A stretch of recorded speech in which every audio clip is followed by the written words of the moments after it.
Bella Padilla at Kim Chiu nagkulitan sa backstage at online. Ay, O yung coach ko nagbaboxing daw sa village mo, nakikita ka daw. Sabi niya, gusto niya sumabay, boxing, running, coach box, tumatakbo sila sa LG. Sa village ko? Oo. Kung gusto mo daw tumakbo. Sa village ko? Oo. Si Coach Bok, taga doon siya. Hindi, meron siyang client na taga doon. Magkano isa? Sige na yan, ma'am. Sige. Magkano isa? Parang sila. 349 only for 1 year na yan. Ganyan mukha mo. 349 only. 349 lang to. Yeah, 349 for this look. So amazing. I'm so proud of you, Oh, Mom. thank you so much, Mom. Bye, isabay ko kay Kyle. May trivia ka po ba for 24th? What? May trivia ka po Oh, Baba!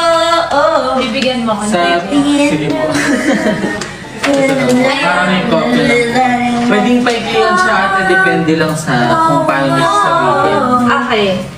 Bakit may trivia? Bagong segment. Sa box po, may hawak po kayong yung box na hawak niyo po. Hindi nga napigilan ni Kim Chiu at Bella Padilla ang mag-asaran sa live na ginawa ng aktres backstage.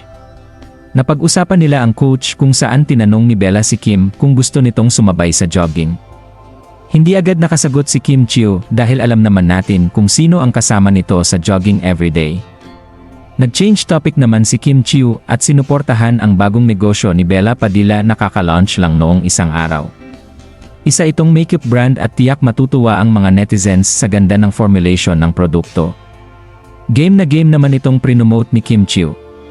Ayon sa dalaga, masaya siya sa bagong negosyo ni Bella Padilla at susuportahan niya ito. Isa talagang tunay na kaibigan si Kim Chiu. Maraming salamat sa panonood.